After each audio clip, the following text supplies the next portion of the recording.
안녕하십니까. 백성주입니다. 최근 검찰개혁 논란, 법무부 장관과 검찰총장 간의 알력 다툼 양상이 언론을 통해서 집중 보도되고 있습니다. 그래서 오늘 방송에서는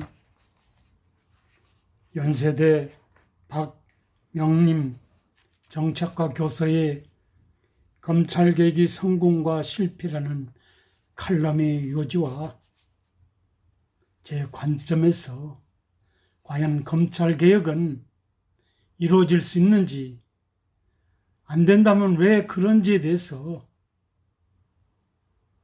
여러분한테 말씀드리는 방송을 검찰개혁 왜 성공할 수 없는가라는 주제로 방송을 하도록 그렇게 하겠습니다.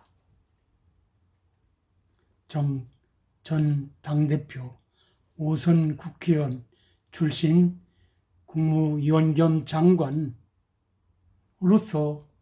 추미애 법무부 장관의 위세는 대단한 것으로 앞으로 귀추가 주목되고 있습니다. 보기에 따라서는 아나무인 같다는 평가가 가능해 보일 듯합니다. 방자한 듯하고 교만하며 국민을 업신여기는 투가 역력한 듯도 합니다. 법무부 장관의 안중에는 국민이 없어 보일 듯도 합니다. 그리고 그의 행세는 대통령인지 장관인지 국무위원인지 국회의원인지 여당 대표인지도 분간할 수 없는 언행을 유감없이 여기저기서 보여주고 있는 것입니다. 1905년 을사능약 체결 당시 장지원 선생은 황성신문에 시일자 방성대국이라는 논설을 게재해서 그 울분을 토로한 바 있습니다. 제가 오늘 장지원 선생을 언급하는 것은 최근에 검찰개혁과 관련해서 국민들이 먹고 사는 이 어려운 와중에 코로나가 진정되지 못하는 상황에서 검찰개혁이라는 이슈 때문에 국정이 헛돌고 있는 이런 상황, 장지원 선생처럼 이 방송을 통해서 한번 말씀드리고자 하는 그런 그 욕구의 본질에서 오늘 주제를 그렇게 선정했다는 말씀을 우선 드려보겠습니다. 법무부 장관은 국무위원 겸 중앙행정기관의 신분을 갖고 있습니다. 정치인은 아닙니다. 대통령도 아니고요. 그리고 이 국무위원은 아시겠습니다만은 대통령이 임명합니다. 그 다음에 대통령이 자유로이 해임할 수도 있고 국회가 해임을 대통령에 건의할 수도 있습니다. 그런데 최근에 전국 상황을 들여다보면 특히 여당의 경우는 정중동으로 오히려 즐기는 듯하고 야당은 속수무책으로 저만치에 있는 것 같습니다. 국무위원은 합의제 정부 최고 정책심의기관인 국무회의 구성원으로서 지위를 가집니다. 그리고 국무회의에 의안을 제출할 수 있으며 국무회의에 출석하여 발언하고 그 심의에 참가할 권리와 의무가 부여되고 있는 것입니다. 국무위원의 지위나 개념은 행정각부의 장의 지위와 개념과는 확연히 구별된다고 할 것입니다. 물론 국무위원 중에서 행정각부 장관을 뽑는다는 점에서는 크게 차이는 없습니다만 그렇게 말할 수 있습니다. 그래서 법무부 장관은 중앙행정기관의 장으로서 행정관리를 책임지며 국무회의에 참석하는 공무원 신분이라고 볼 수 있습니다. 그리고 법무부 장관은 대통령이 국정 운영을 보좌하며 국무회의 등을 통해서 국정에 두루 참여하고 법무 행정 영역에 관한 정책 결정의 중심에 서기도 합니다. 그 다음에 법무부의 내부 관리를 담당하기도 합니다. 그리고 법무부 장관은 국무회의에서 심의할 사항을 집행하는 집행기관이기도 합니다. 대통령은 물론 그 상급 행정관청인 국무총리 지휘감독을 받기도 하는 지위에 있습니다. 정부조직법 32조에 의하면 법무부 장관은 검찰 행령 인권옹호 출입국 관리 그 밖에 법무에 관한 사무를 관장할 권한을 부여받고 있습니다. 검사에 관한 사무를 관장하기 위해서 법무부 장관 소속으로 검찰청을 두도록 하고 있습니다. 검찰청의 조직, 직무 범위 등에 관해서는 검찰청법에 정하도록 하고 있습니다.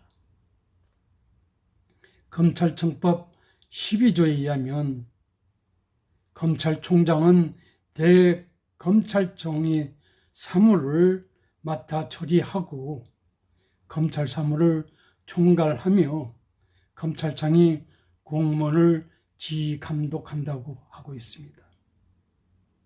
그리고 2009년 11월 검찰청법 개정에 따라서 검찰총장의 임기는 2년으로 고정되어 있는 것입니다.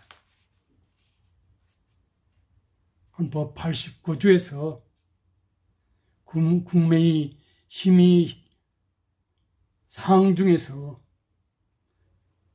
16번째 검찰총장은 국무회의 심의를 거쳐 대통령이 임명하도록 하고 있습니다. 법무부 장관이 검찰청을 소관할 수 있는 그런 권한이 있지만은 임명은 법무부 장관이 하는 것이 아니라 별도 절차에 의해서 이루어지기 때문에 직접 임명권자의 어떤 그 기관에 관한 어떤 그 지휘 감독 권한과는 상대적으로 차이가 있다는 점을 여러분에게 말씀드리고 싶습니다. 박명림 연세대 정치학과 교수는 검찰개혁이 성공과 실패라는 중앙일보에서의 칼럼을 통해서 다음과 같은 내용들을 우리에게 시사해 주고 있습니다. 민주화 이후 정부의 기구 하나를 둘러싸고 이런 소동이 초래된 적은 없다. 그런 점에서 황당하고 난감한 상황이라 하지 않을 수 없다고 하고 있습니다. 누구든 검찰 체제가 민주주의 발전을 위한 중대한 개혁 과제라는 점은 의심이 여지가 없다는 것을 익히 알고 있다. 그러나 민주화 이후 권력기관 개혁에 성공한 김영삼 정부나 김대중 정부, 노무현 정부들의 경우를 우리가 들여다보면 전혀 예사롭지 않다. 오늘이 혼돈이 초래된 원인이 있기 때문이라는 것입니다. 개혁의 어떤 순위를 정함에 있어서 처음에는 무작정 가다가 내중에 개혁하려니까 암초에 부닥치고 있는 것이 아니냐는 그런 말씀을 하고 있습니다. 그럼에도 그 원인에 대한 치유 없이 막무가내로 검찰개혁을 밀어붙이면서 지난 연초부터는 장관을 내세워 검찰개혁 운운하고 있다고 비판하고 있습니다. 전임 대통령들이 성공한 개혁에서는 개혁 대상에 대해서는 국정을 크게 의존하지 않는 어떤 전략적인 접근 방법이 돋보였는데 현 정부에서는 그런 것이 없다는 것입니다. 그래서 실패할 수밖에 없다고 보는 것입니다. 전 정부에서는 과도한 힘을 빼서 원래 제도의 권한으로 제한하려는 게 바로 개혁이라는 점을 내세워서 정권 초기부터 전략적으로 접근했다는 것입니다. 그런데 현 정부는 그 반대의 길을 가고 있기 때문에 이 논란 속에서 성공 가능성이 없어 보인다는 그런 지적을 하고 있는 것입니다. 다시 말해서 검찰개혁의 실패는 개혁의 대상을 개혁의 주체로 정권 초기에 너무 키워놨기 때문에 어렵지 않느냐는 그런 비판입니다. 여러분 아시다시피 정부 초반 검찰은 전 정부 적폐청산이 최고 최강의 주체였습니다. 적폐청산을 주도한 검찰총장 후배에게 그토록 진심 어린 지지와 환호, 적극적인 방어와 찬동을 보내는 것도 당연했고 역사적으로도 그런 것을 우리가 확인해 볼 수 있습니다. 검찰은 정부와 지지층으로부터 통제는커녕 넘치는 찬사를 쭉 받아온 것입니다. 적폐청산을 국정과제의 제1순위로 올려놓는 순간 그때부터 검찰개혁은 불가능하거나 난제 중인 난제가 되어버렸는데 현 정부는 적폐청산 따로 검찰개혁 따로라는 이런 비전략적 대처로 인해서 이 논란을 키우면서 국민들을 짜증스럽게 하고 있다는 말이 되겠습니다. 문제는 고위공직자 범죄수사처가 출범되면 검찰개혁은 과연 성공할 수 있겠느냐는 그런 의문을 던지고 있습니다. 그렇지 않다는데 더 심각한 문제가 있다고 보는 것입니다. 대통령이 임명하는 이런 권력기구, 즉 공수처가 선진 민주제국에서는 유례가 없는 데에는 민주주의 원리에 비춰서 분명한 근거가 있기 때문이라고 그랬습니다. 그럼에도 검찰개혁 운운하여 공수처 불가피성을 현 정부가 들먹고 있는데 전혀 대안이 될 수 없다는 그런 해석을 하고 있습니다. 제가 알기로는 대통령님의 스승인 허영 교수의 해석에 비추어서도 공수처는 우선 공수처가 어떤 일을 시작하기 전에 소위 위헌 논란에 휩싸일 가능성도 없지 않다는 점에서 전혀 간단해 보이지 않는다라는 그런 말씀을 드릴 수 있을 것 같습니다. 그렇다면 오늘 정부 내 이런 대소동은 더더욱 제도개혁이 문제가 아니라 정부 운영과 권력 현실이 문제이기 때문에 이 논란이 가중되고 있다는 것입니다. 오늘의 검찰개혁 실패 상황은 적폐청산 국정과제와 검찰 중심 국정 운영에 자기 산물인 것이다 이거죠. 이런 전략적 적분이 없음으로써 논란만 가중되고 있다는 것입니다. 고소고발 부패, 선거 권력 남용을 포함해 현재 권력을 향한 수사 사안들이 연속해서 터져 나오는 점, 이 또한 앞으로의 검찰 개혁을 어렵게 할 주된 요인들이 될 수 있다는 것입니다. 깨끗한 현재 권력이었다면 한껏 키워놓은 검찰의 칼은 어쨌든 대통령이 명령에 의해서 무용지물로 변질시킬 수 있었는데 권력 자체에 문제가 있음으로써 국민적 성원이 뒷받침됨으로 인해서 문제는 더 꼬이고 있다는 것입니다. 그러나 과거 권력을 향해 절정의 권력을 갖게 된 칼을 현재 권력을 보호하기 위해 통제하려는 순간 활용할 수도 통제할 수도 없는 권력 내부로부터의 이중룹에 빠지고 말기 때문에도 그렇다는 것입니다.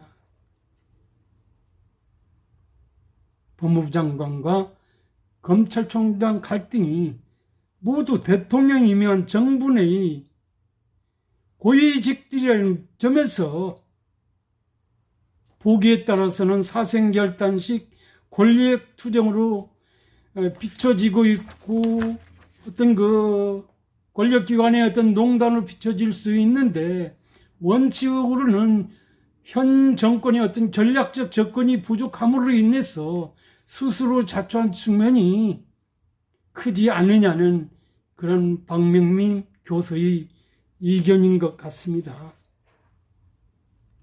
민주화 이후 문재인 정부를 제외하고는 검찰 권력이 이토록 열광적인 지지 속에 국정과제를 주도한 적도 없었습니다. 어느 정부도 이토록 검찰이 권력을 키워주는 최고의 국정과제를 설정해 본 적도 없다는 것입니다.